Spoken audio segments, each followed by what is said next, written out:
Obviously, this session is more about aquatic plants and mitigation of them, so I have to address it a little bit, but I will leave the majority of that to the experts this afternoon.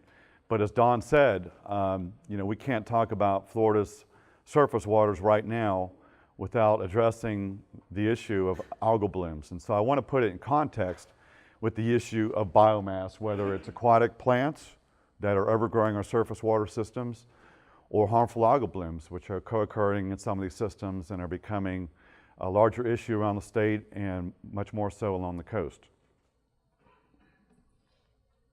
So I'm going to be Captain Obvious here for a second and tell you what you already know. But Florida is the biomass state, and why is that? And just to be obvious, I'll just go through these issues real quickly. Clearly, we have high solar radiance most of the year.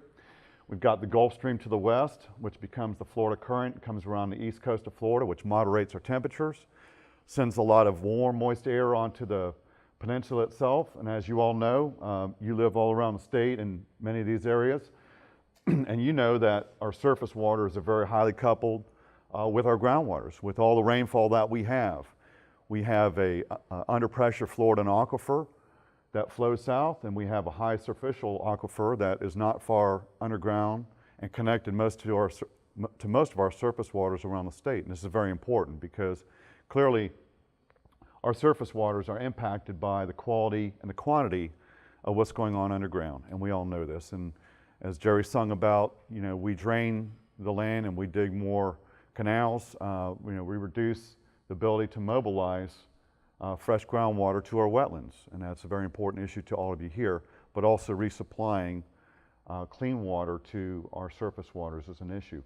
Now, I showed this image here a little bit just to kind of paint the picture. Again, most of you know this, but it's very critical that these areas are real productive here associated with our surface water systems. We have our coastal estuaries, which support a lot of estuarine and marine biodiversity that couples with our land sources of diversity of habitats and organisms.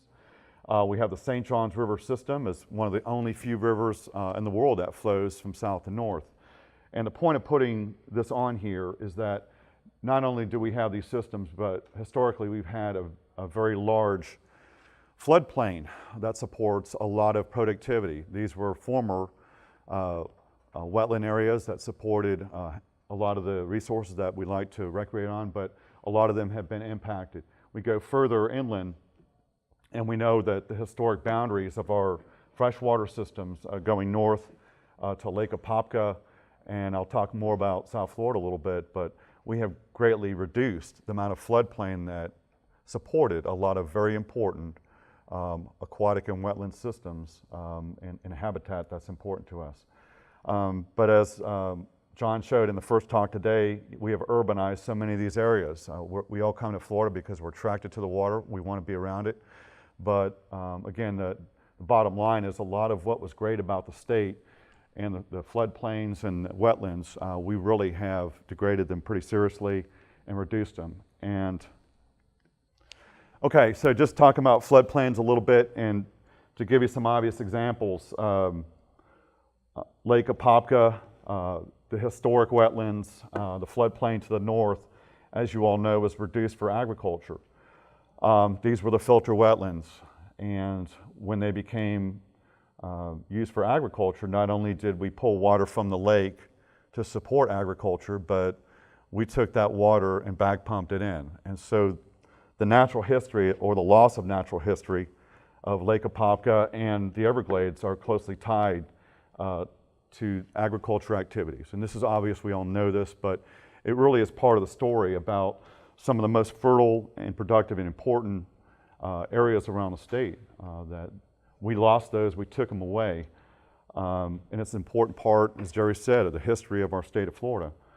But looking at an example, and I wanted to show you this slide here of what we know now is trying to reverse the problems. By the early 1970s, 82% of the floodplain of the St. John's, Upper St. John's system was converted to agriculture. And we knew at that point by the early 70s that we were losing water quality and we were losing habitat in the Upper St. John's. It was affecting the chain of lakes going north.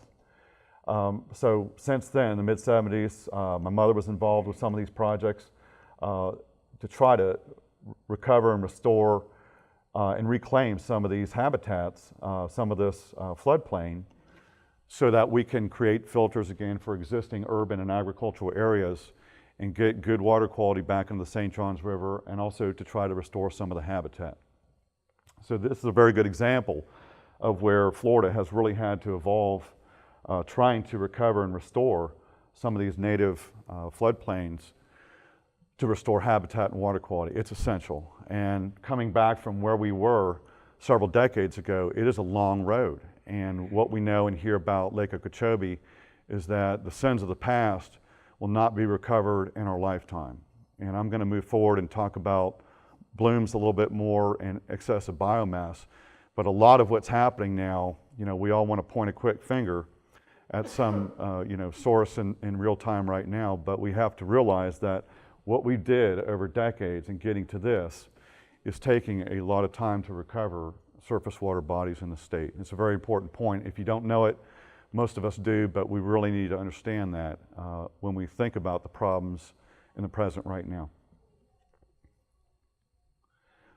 So I'll use this quote again, why are we here? And obviously, the theme of the day is addressing aquatic plant biomass, hydrilla, and I'm going to largely leave it to the experts this afternoon to talk about the strategies of where we go from having all this biomass. But the critical issue here, and why I have all these other examples, is that we are now at a point where we have replaced the natural native foliage, plants, aquatic plants, and these systems with invasive species. And as I think Newton Cook spoke about earlier, we're at the point now as sportsmen where you just need some habitat, even if it's invasive species.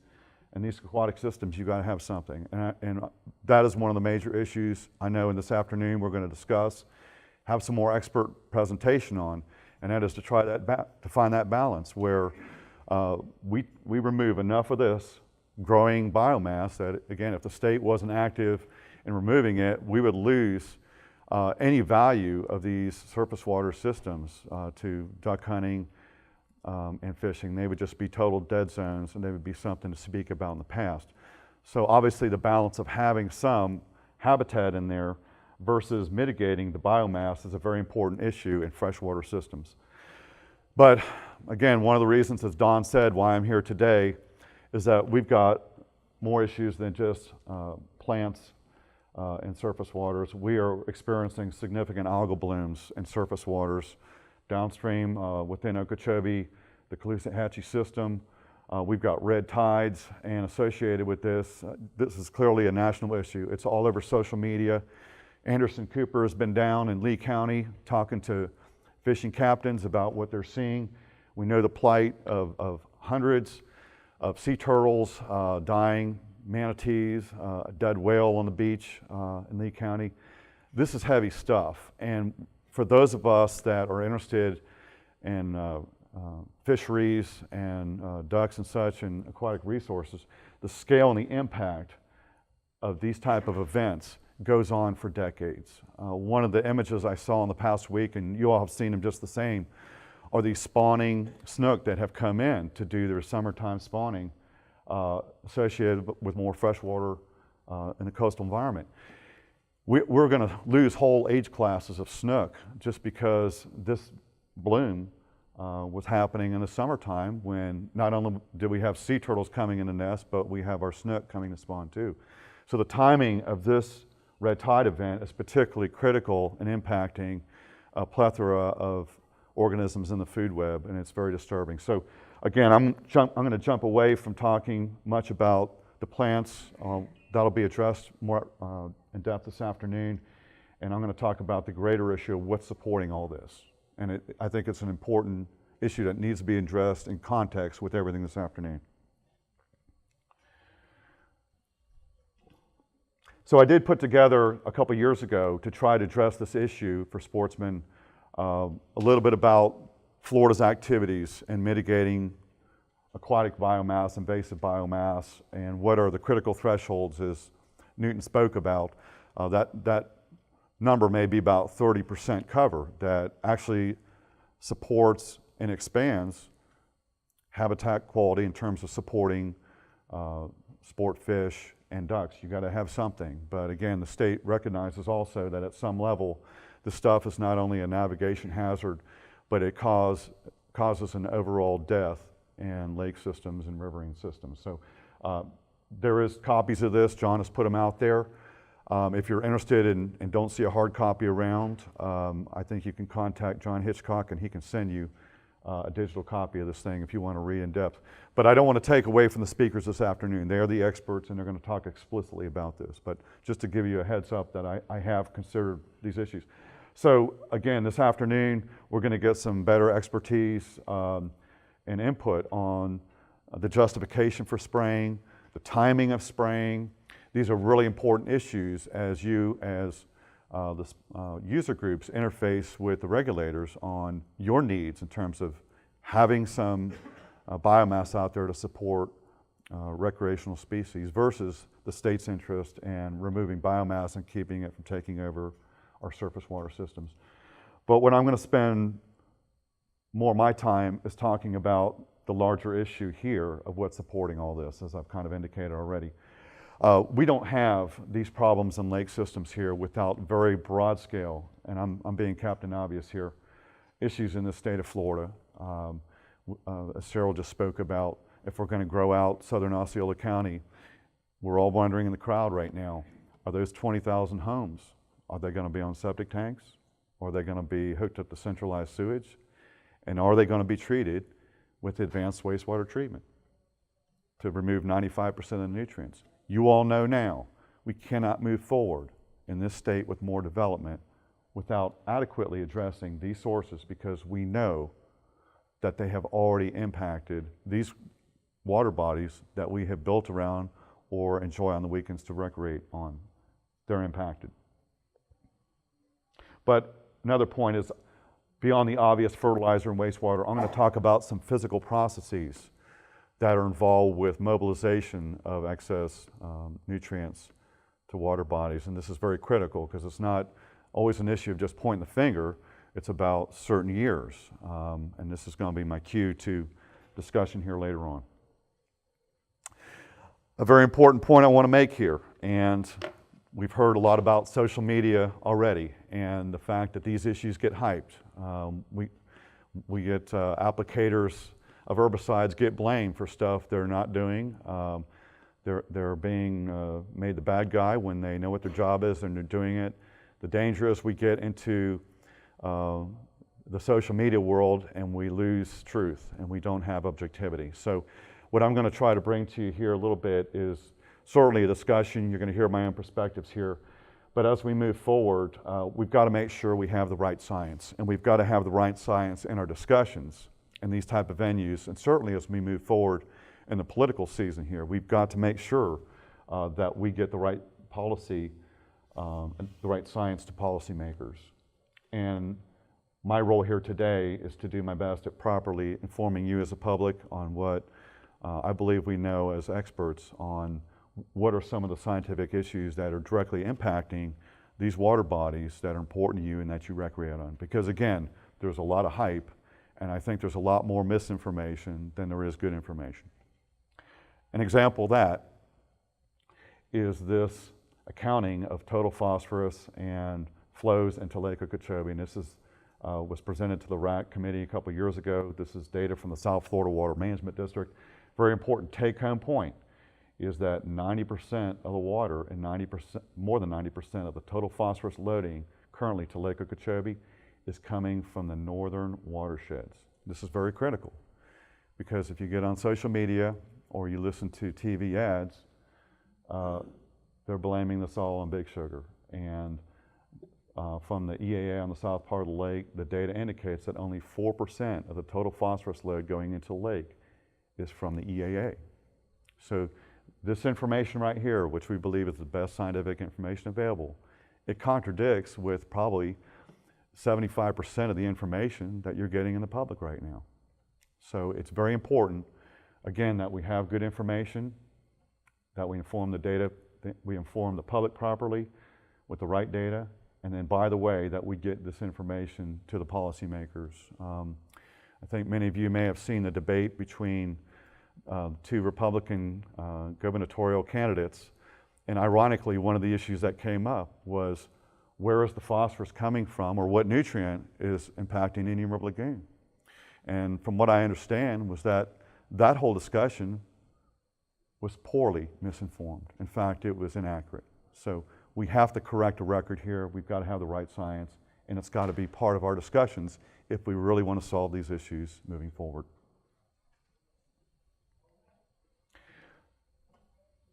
Some more background. When we point fingers, we have to give some credit where credit is due. The state of Florida recognizes that the agriculture industry has had a legacy of unregulated, in the past, impacts on groundwaters and surface waters. And I put the slide up, and I hope Paul Gray is here, and he will be later on in the panel, but maybe he can fill in the blanks here. But my understanding is that 90% of the ag operations in the Kissimmee, Caloosahatchee, and St. Lucie floodplain are part of BMP programs to reduce nutrients going into Lake Okeechobee to try to achieve the TMDL mandates. And these are some white papers from the state of Florida giving us some details about how these different agricultural uses and providing the guidance to how they achieve best management practices to reduce nutrients from their respective agricultural activities as they relate to nutrient loading to Lake Okeechobee. Very critical, and just to point out that this is very important and will be important moving forward in terms of mitigating nutrients to Lake Okeechobee and our surface waters in general around the state of Florida. But we can't lose sight also, and it's been brought up earlier, about our population trends in the state of Florida. We're over 20 million residents now, and we're going to have another big boom again. And I put the slide up just to accentuate the point that, again, most of us like to live near the water. And look, just in an evening imagery from space at the development along the coast. Okay, so again, pulling rhetoric away from what we believe is the truth and the best information. In terms of impacts, we can't just blame farmers in the middle of the state. We have got to look at ourselves and our land uses and our practices as individuals and landowners along the coast, because this is where a lot of the serious problems are happening. We know we've had historical impacts to surface water bodies and lakes and spring-fed systems in the state, but we're now seeing some of the greatest impacts now are in the coast where the population is higher and these more acute toxic type blooms are happening. Processes I spoke to, this isn't just an issue of nutrient sources. What is driving mobilization of excess nutrients to our water bodies? And I want to talk about Hurricane Irma. This is very critical here to this discussion. Again, there's been a lot of finger pointing at what's been causing the red tide on the west coast of Florida. What we do know is that following Hurricane Irma's crossing the Keys Archipelago and coming up southwest Florida, that this red tide started about a month after Hurricane Irma. This did not result from discharges from Lake Okeechobee. That happened months and months and months later. So I'm going to talk more specifically about Irma's impact on southwest Florida, but this bloom here is more associated with the passing of Irma than it is dumping from Lake Okeechobee discharges. Very important. And the Indian River Lagoon, when Irma passed, again, about 150 miles away from us, we had 30 million gallons of sewage dumped into the Indian River Lagoon. And following that dumping, very close tie between Irma, the sewage dumping, we had another epic brown tide that started in the fall and lasted till about March. I want to talk about the lake a little bit here again, and I thought that that was kind of critical. And I want to highlight the work of Carl Havens from University of Florida, who's looked at historic passing of hurricanes over the lake and its impact on the lake that we know has been impacted over decades and decades in terms of historic phosphorus and nitrogen loads to the sediments. Carl's data in his report indicates that these hurricanes mobilize each one about 1 to 2 million tons of sediment into the lake. So it's this loading that's kind of locked in the sediments and might be seeping out a little bit, all of a sudden in the water column, and then you're liberating amazing amounts of nitrogen, phosphorus to the system. Those turbidity events and just the scouring of the bottom lead to, in some cases, about 80% loss of SAV. Now, if the water calms down and clears up the following years after hurricane, Carl indicates that a lot of this can come back. But the direct effect of hurricanes on lakes are very significant. And lastly, they indicate that these cyanobacteria blooms are very much a result of these type of events. So it's not surprising that following Hurricane Irma, that this has been a big year for not only blooms on the lake, but seeding of blooms to the Caloosahatchee, and where the seeding of the blooms coming out of the lake are fed by sources along the way down to Lee County, and I'll talk more about that in a second here. But this is a very important phenomenon. So again, we get into a big bloom year, and we talk about information. It's very important that we go back to the source literature and our best understandings of the dynamics of the lake before we start pointing fingers. Very critical here.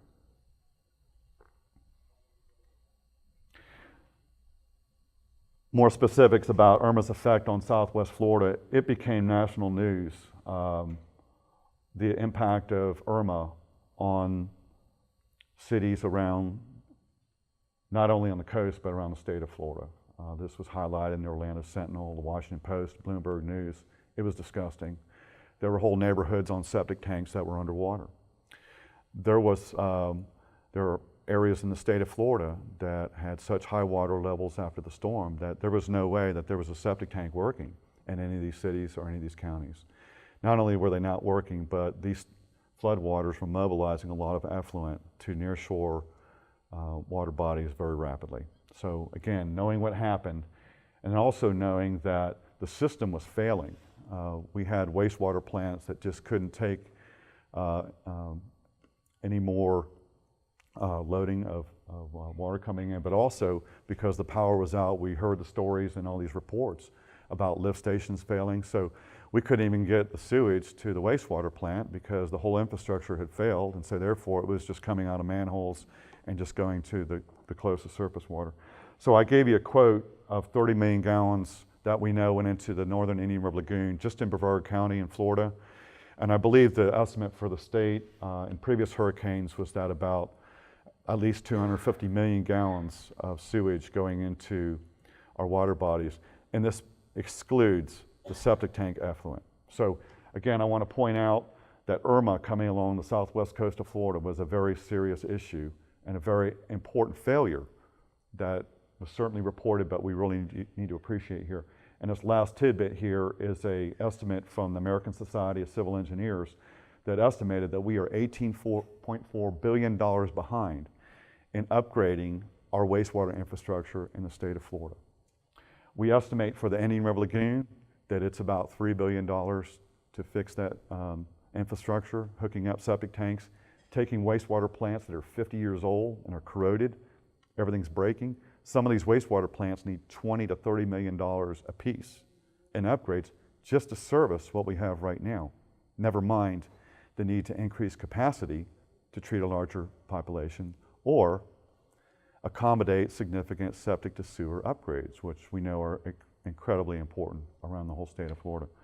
So this might even be a conservative number, but a very significant expenditure that this state is facing is going to have to own up to if we're serious about improving groundwaters and surface waters in this state and the quality of the habitat that you depend on. Again, going back to what we think is the best science and the best information, this was a resolution from the South Florida Water Management District. In 2016, which was another big bloom year, we were facing the same type of situation. We had blooms moving toward the coast, being fueled by, at that time, there was a lot of rhetoric. What is causing these algal blooms, and what is it making, what's making it toxic? So the district came out with a statement that purely stopping lake releases and storing water at some big lake, storage area of the south of the lake, is not enough to solve the water quality problem and algal bloom problems. And indeed, wastewater, including septic tanks, is a major source of excess nitrogen, not only to the Indian River Lagoon, but also to the Caloosahatchee system, Charlotte Harbor. And it's been underestimated in past nutrient loading models. So this was very important because the South Florida Water Management District certainly took some pressure off of itself about the impact of lake discharges, but also made a very strong point that what we're doing along the coast and along these systems, okay, with rural areas that are on septic tanks along the Caloosahatchee and in Martin County, St. Lucie County, are a very, very critical part of the equation here. In fact, the data shows for the St. Lucie River system that about 80% of the volume that goes into the St. Lucie River is from local basin rainfall, and about the same amount of reactive nitrogen is also coming from these subbasins and not Lake Okeechobee. Although we maybe get some seeding of blooms coming out of the lake, when they come down and they hit these urban areas, the evidence shows, and we have Dr. Brian LaPointe here who's going to be on the panel this afternoon, and his body of work shows that when these blooms get hit with wastewater along the urban areas, not only do the blooms become thicker, but they become more toxic. And it was good to see the Water Management District acknowledge this. Talk about red tides a little bit, again, to try to bring some sense and some good information to the current situation. We've had a narrative from the state of Florida and its surrogate agencies, Marine Lab, Florida Marine Research Institute, that red tides are natural. And they initiate in the oligotrophic, the low nutrient Gulf of Mexico. I don't think any of us as experts can conclude that the Gulf of Mexico is oligotrophic or low nutrient anymore. With the Mississippi River discharges, problems with overdevelopment around the Caribbean Basin. Although these blooms may initiate offshore, the evidence indicates that when they move inshore, these blooms get thicker, they get more intense, and they last longer when they are impacted by land-based sources of pollution. And this has been published. Also, blooms of red algae, macroalgae have become more abundant on beaches. This is a piece of work that Brian LaPointe and others did in Lee County in the same area here. So not only do we have more intense and more frequent red tides, but we're starting to get seaweed blooms showing up on the beaches to where they got to bring heavy equipment out to clean what were some of the most nicest beaches in the state of Florida and a very important tourism industry in Southwest Florida. But I put some data up here because a result of this study indicates that these seaweed blooms, they're not natural, and that's for sure. But the data indicates that they're supported. These are some Del and 15 nitrogen isotope data. They're supported by sewage nitrogen. And very interestingly, during the study, there was a red tide, and they sampled the red tide, and it was showing the very same wastewater sources that we were seeing in these seaweed blooms along the coast here. So one of the rhetorical questions is in the media right now, well, these red tides are natural, we don't know what's doing it, there must be big sugar. We need to get past that, and we need to recognize and have the best scientific information available. And I wanted to bring this out here not to give you a scientific lecture, but to show you that this evidence is existing, and this is the kind of stuff that we need as residents of the state of Florida to better our county and city infrastructure so we can hopefully start mitigating some of these blooms. I want to give a shout out and some props to John Hitchcock and Florida Wetlands Forever. A lot of the type of science that you saw on the past slide on red tide, these are projects that neither the state of Florida nor the feds want to fund. So sometimes to do some of the important science, we have to look to other sources. And I want to thank John, Newton Jones, and Newton Cook, and others, Dennis, who formed this group and supported a recent study I did that was recently published in the Journal Marine Pollution Bulletin. And I'm going to talk a little bit about the results because like the west coast of Florida, Many of you know the Indian River Lagoon system is turning into a dead zone, and it's been the result of excess biomass and seaweed blooms, macroalgae, that have taken over seagrass beds, caused hypoxia, low oxygen conditions. We've lost our shell fisheries.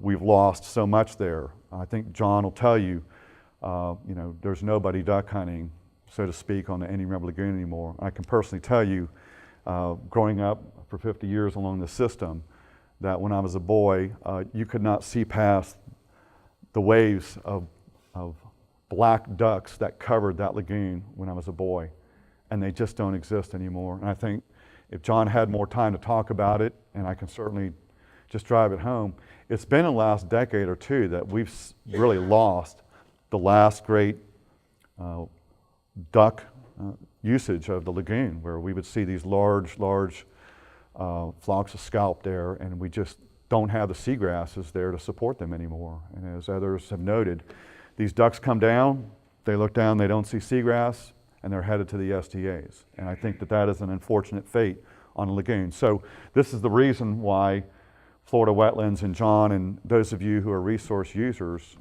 supported this work, and I'll talk to you a little bit about the results here.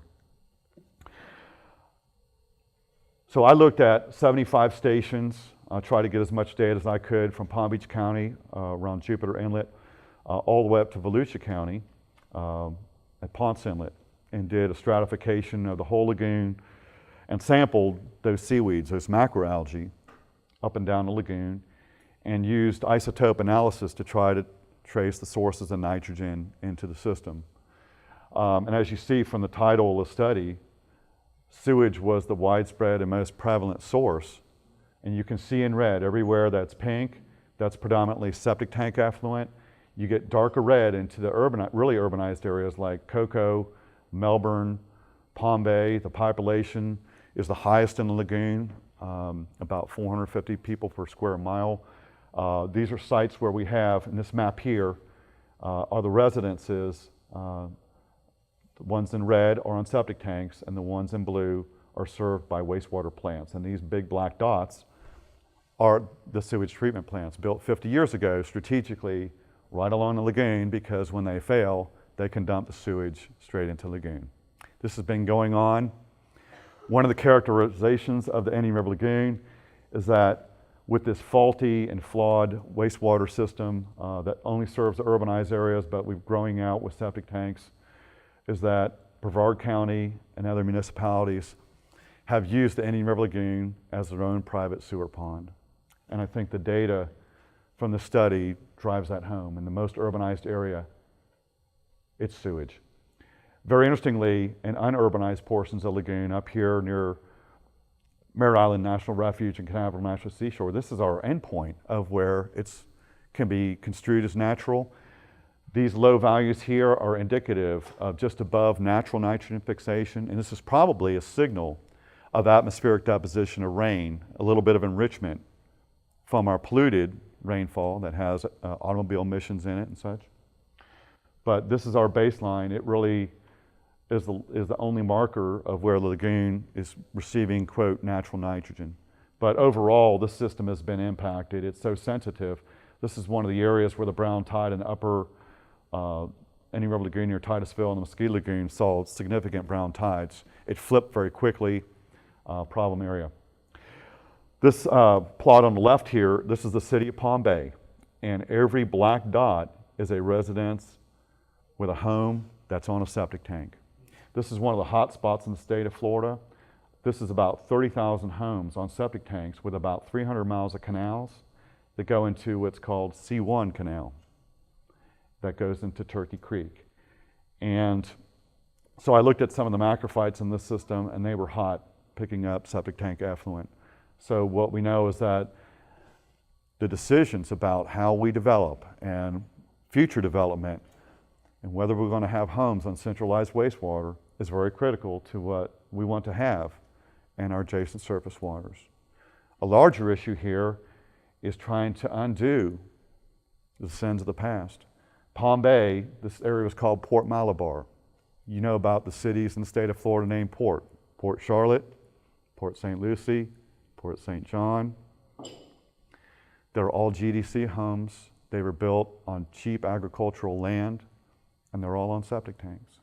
And these are all areas, municipalities, that polluted significantly adjacent surface waters. It's part of the story of Florida. Jerry's saying about Florida in the 70s.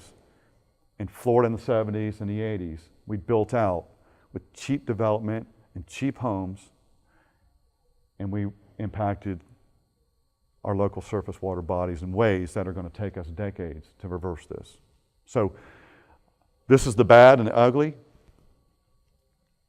and I want to talk about the good. And I want to thank John again, because the journey to get to this, 3 months after that study was published, Brevard County put a ban on any new septic tanks.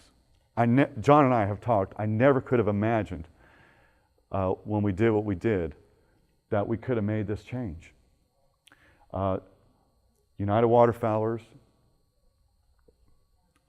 Florida Wetlands Forever, and One Florida Foundation that's represented here, Nyla Pipes is here, and a bunch of other groups. We have all the big fishing groups on the lagoon that said enough is enough. We know what happened with Irma. We know you dumped 30 million gallons. We know there wasn't a septic tank working in Brevard County. So we went to the commissioners and we told them, you've got to do something. And this is Commissioner Barfield who pushed forward this 5-month moratorium on conventional septic tanks. But we didn't stop right there. We told him that Brevard County needed a master plan. We don't want to hear about a Band-Aid that you're going to throw another $150 million to fix some old plants. We want contingencies for growth. We want contingencies for septic to sewer upgrades. And as they did in Tampa Bay and Sarasota Bay, these plants need to be to AWT treatment. You cannot have a wastewater plant along an adjacent surface water in the state of Florida and not have it treating to AWT. So I want to thank these groups. They have been brave and they have been great advocates of taking the science that John and several other groups decided to support. And we have very rapidly moved good science to good policy. So getting past the doom and gloom, I think, and I have a lot of faith, that when we have good science, we can compel these politicians to do what they know they need to do. And that's the story I wanted to tell you today. In summary, to the politicians, I'm being filmed right now, you future legislators and the future governor and the future senator of the state of Florida, you have got a responsibility to the people of the state of Florida to deal with this. It is all over state of Florida news, national news, and international news, what's happening in the state of Florida right now. For those in the crowd, sportsmen, it's important for you to make sure that you're well informed and knowing that this greater issue of reducing significant nutrient sources to your local surface water is very critical to reducing the biomass so that we can be more proactive and having to be less reactive. Hopefully we can get to a day where we talk about spraying hydrilla as something we had to do in the past. If we would tackle some of these problems, we wouldn't have to spray as much. I think that's inherent. And the goal, I think, for the afternoon, I just want to make sure that this is obvious, but it's driven home, that those of us that are sportsmen, we need to be informed. And we have to make sure that we work with these regulators as they try to achieve their goals of reducing excess biomass, but they also work with us as sportsmen, right, to accommodate the need for some habitat so that you all can enjoy duck hunting and sport fishing moving forward. Thank you.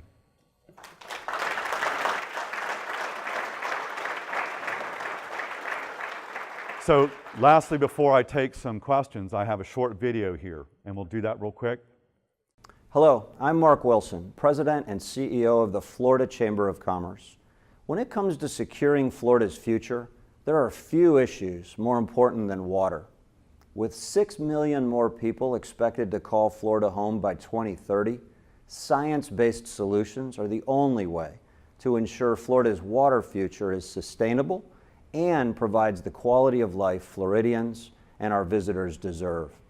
Water is a statewide concern, and unfortunately, sometimes local and state politicians want to do what's popular when what we actually need is to do what the science tells us.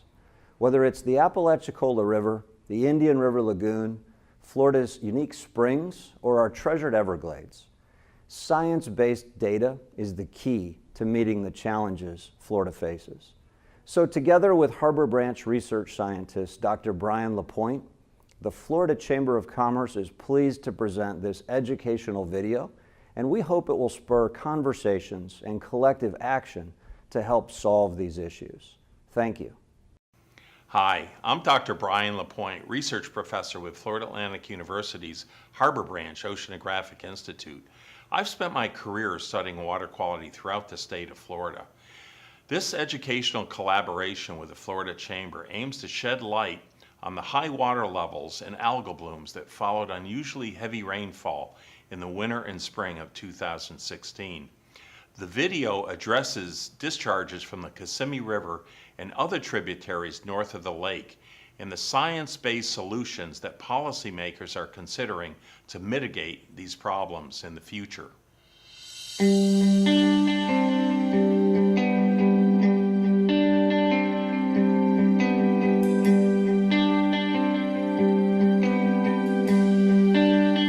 Lake Okeechobee, day in, day out, winter, spring, summer, fall, it doesn't matter, is producing fantastic fish. And people come to this lake just to fish Lake Okeechobee. It's the best lake in the country, and we need to protect it, and we need to do everything we can to protect this part of Florida, because I promise you, it's a magnet to get millions of people to the state. This is the mecca of bass fishing. Everybody in the world wants to come here. This is where everybody wants to come. And a good reason they want to come is because we have a lake full of giant bass. Lake Okeechobee on a world scale, I'm sure that it may be at #1 certain years and other times, but it may be #4, but it's always in the top 10. You can just about always count on Lake Okeechobee being great, because I said it's a tremendous lake.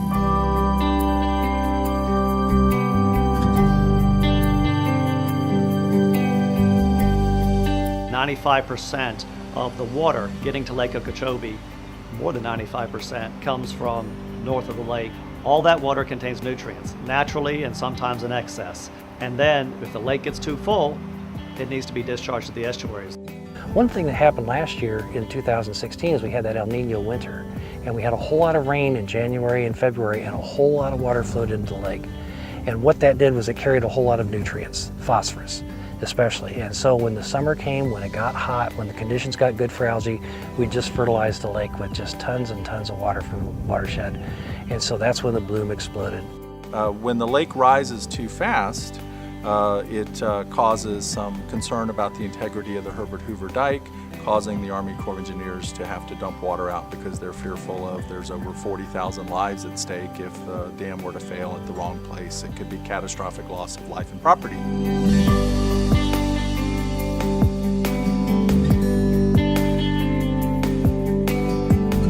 We know how to do it, and we have a lot of research and a lot of science up here, and we've been messing with this for a long time. And so we really do know how to fix these problems. We just got to come together as a society and say this is a priority. We don't want a green lake. We don't want international headlines for how terrible this is.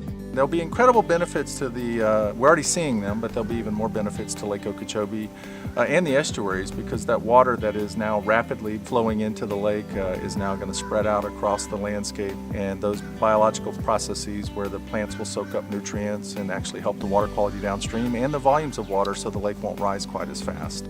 I continue to meet people from all over the world that have put Lake Okeechobee on their bucket list. We have people from China, Japan, Africa, Spain. Bass fishing is zooming over there, but this is still the best place.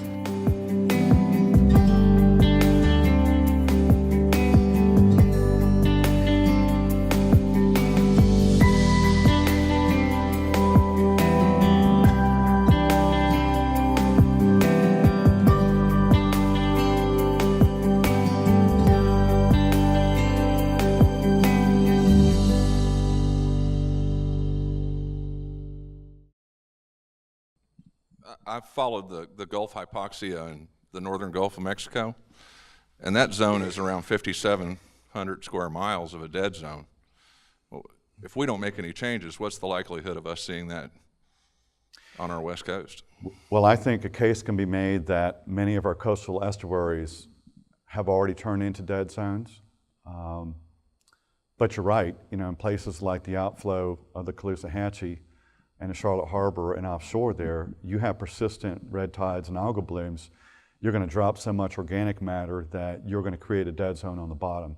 And I don't think it's unrealistic, and we may have not even detected it, but it's quite plausible that we're already seeing hypoxia and anoxia on the west coast shelf of Florida as a result of excessive land-based source discharges to the shelf, because that shelf environment is a little bit different than the East Coast.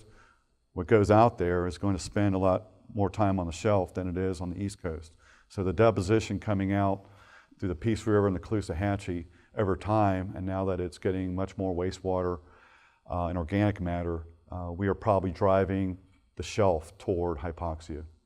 We may not even know it. Yeah, that was the best presentation so far today.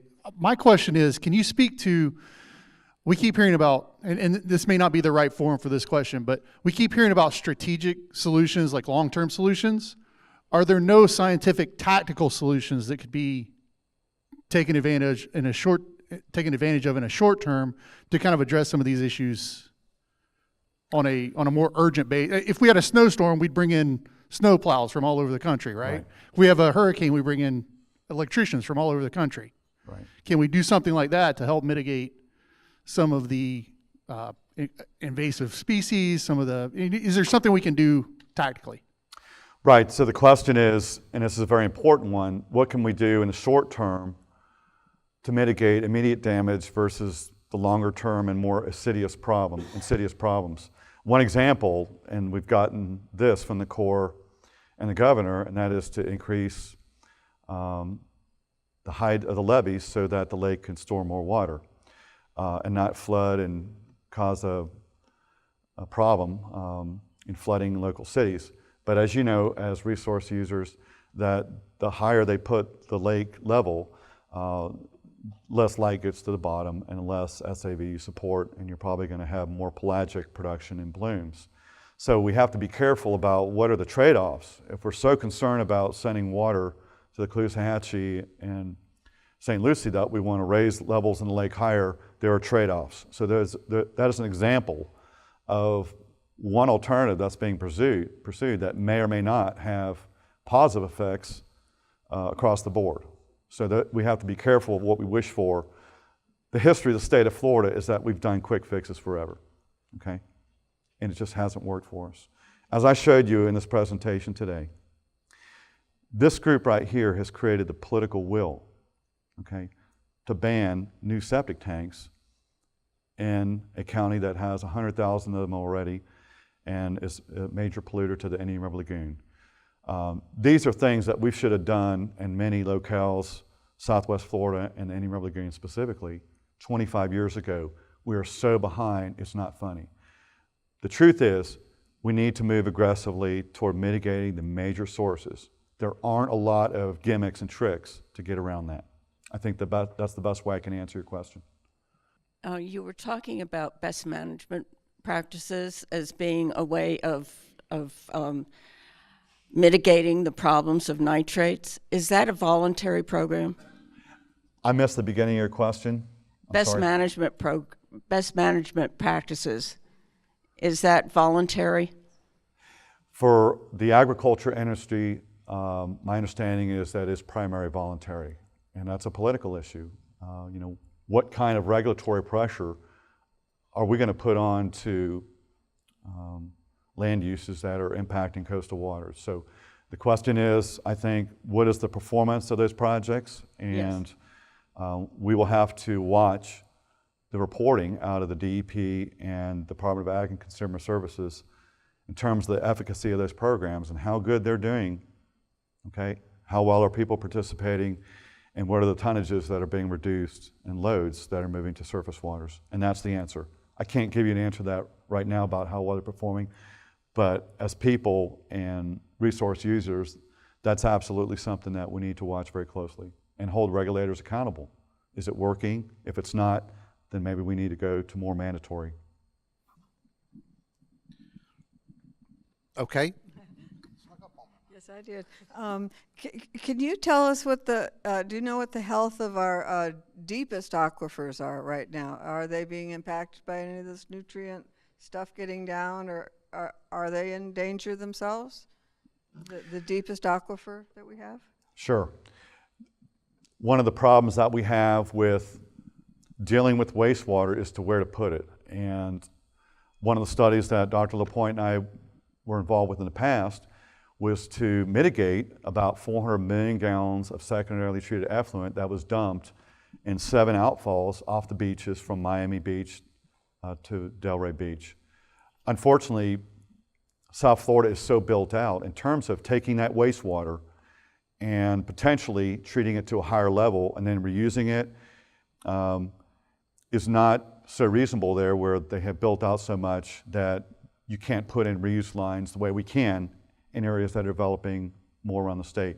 So unfortunately, the alternative that was given to South Florida was to, instead of putting wastewater in a pipe out in the coastal ocean, EPA gave them the prerogative to put it down 3,000 feet. So the question is, what do we do with our waste? What capacity do we have to treat it? And how are we going to hold our regulators and our politicians accountable to what we do with those waste? We know historically that off the Palm Beaches, there was significant deep groundwater flow off the continental shelf. The Spanish galleons that went from Cuba delivering gold and silver back to Spain stopped. The magnitude of flow was so significant that instead of jumping on land and getting fresh water from springs there and getting attacked by natives, they just took their barrels. The plume of fresh water was over the surface and just dipped fresh water. So historically, that deep aquifer flow was significantly discharging offshore. The question is, how much of that is moving to our coastal waters? We do know that many of these deep injection wells are leaking out vertically, and there is an EPA risk assessment in Brevard County that shows that several of these deep wells, the injection leachate is coming up and impacting surface waters. So there are potential problems with injecting sewage into deep wells in Florida. It's been documented. Last year there was a Senate Bill 1664 requiring the basin management action plans to include fixing either their septic systems or their their municipal water treatment systems. It kind of got killed in the process of bill making last year. It seems like because these systems are at the municipal level, we almost have to direct the municipalities to include them and as part of their long-term planning. And right now there's not a tax base to support it, so it always ends up meaning adding some taxes like Brevard did. So I guess I'm asking how we should best go forward to get these individual municipalities to address the sewage treatment that's required to get clean water again. Most of them, if they're adjacent to a surface water body, have BMAPs for their local water bodies in terms of mitigating nitrogen. Unfortunately, when they do their evaluation, cities and counties, they look for the low-hanging fruit in terms of mitigating nitrogen to come in. And as you know, and you pointed out, that the 800-pound gorilla and the most expensive fix is to go after septic to sewer upgrades, spending $20 to $30 million on a wastewater plant. But when we have an occurrence like Irma, and it shows how poor our infrastructure is in this state, that's the fodder that you have to address them and say, look, it's time to do this. And that's why the study on the Indian River Lagoon was so important, was that it brought to light that these systems were not functioning. And instead of just dealing with putting money toward education, we dealt with fertilizer reductions. We've taken care of the low-hanging fruit, and the pressure's on them now to deal with these larger sources. I think as we get more data out, specifically on the loadings of septic tanks, for example, in the Indian River Lagoon, I think the number is 35%. We think that's a conservative number. It may be 45 to 50% of the new nitrogen going into the lagoon is from septic tanks.